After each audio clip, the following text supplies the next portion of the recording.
This is journal page 300, lesson 13.2. And number 1, it says find the slope of the line. Well, there are two different ways that we're going to find the slope. One is just to do rise over run. Remember, slope is rise over run.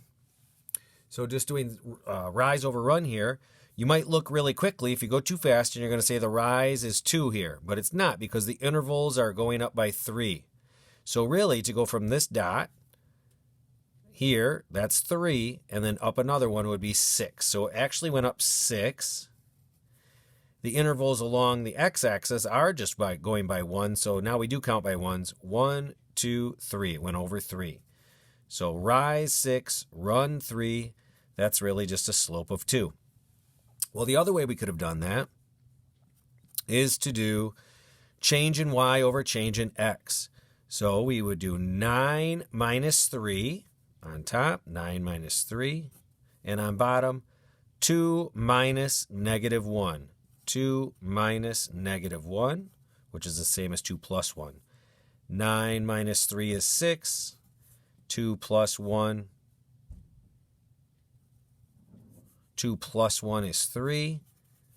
6 over 3, just what we had before. And of course, that is still a slope of 2.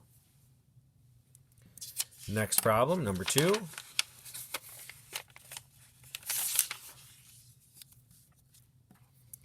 Same thing, we'll solve it two different ways. We can do the rise over run. The intervals here are just going by 1. Notice this slope is going downward, so it's going to be a negative slope. So my rise over run, this time it's coming down 1, 2, 3, 4. So the rise is negative 4, and the run is 1, 2, 3, 4, 5, 6. 6. Which would simplify to negative 2/3. We could have done the change in y over change in x. Negative 6 minus negative 2. Negative 6 minus negative 2 over 3 minus negative 3. 3 minus negative 3. Well, those are just pluses. Negative 6 plus 2 is negative 4. 3 plus 3 is 6. So now we're back to where we were here. And of course, it simplifies to negative 2/3, like it did just a moment ago.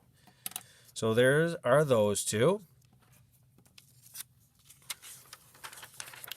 Number 3. Same type of problem. It's looking for the slope. Now, this is a horizontal line. I know a horizontal line means a slope of 0, because if I'm skiing, I don't go anywhere. So it's a slope of 0 here. You could think rise over run. It's rising 0. And for this one, it's running 1, 2, 3, 4. 0 over 4 is just 0. Rise over run gives us the slope, and the slope is 0. Now for number 4, this is a vertical line. If I were skiing here, I'd ski off a cliff. I'd be undefined. When I hit the ground, I'd be just a splatter. It's undefined. The reason it's undefined is because rise over run, the rise here goes 1, 2, 3, 4, 5, but the run is 0. And we can't divide by 0. That just gives us undefined. Undefined. So vertical lines are undefined. Horizontal lines are a slope of 0. And finally, number 5, which set of stairs is more difficult to climb? Well, you could answer this in a couple of different ways.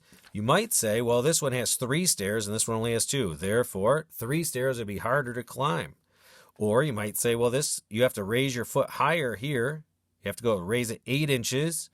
Here you only had to raise it 6. So maybe this would be harder for you to climb, depending on what your size was or ability. But because this whole paper is about slope, I'm going with they probably mean the steeper the slope, the harder it is to climb. So number 5. This is a rise of, so staircase 1. I'll put a 1 over here so we know it's staircase 1. The rise is 6 inches. and the run is 10 inches. So 6 over 10, which is a slope of 3/5. For staircase number 2, the rise is 8, the run is 12, which simplifies to 2 over 3. And now, really, we can't compare those yet because we don't have a common denominator. So 15 would work very well. This is the same as 9/15, and this is the same as 10/15. 10/15 is a steeper slope. So staircase 2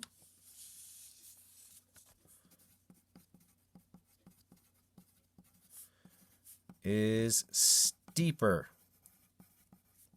Awesome. Have a super good night. See ya.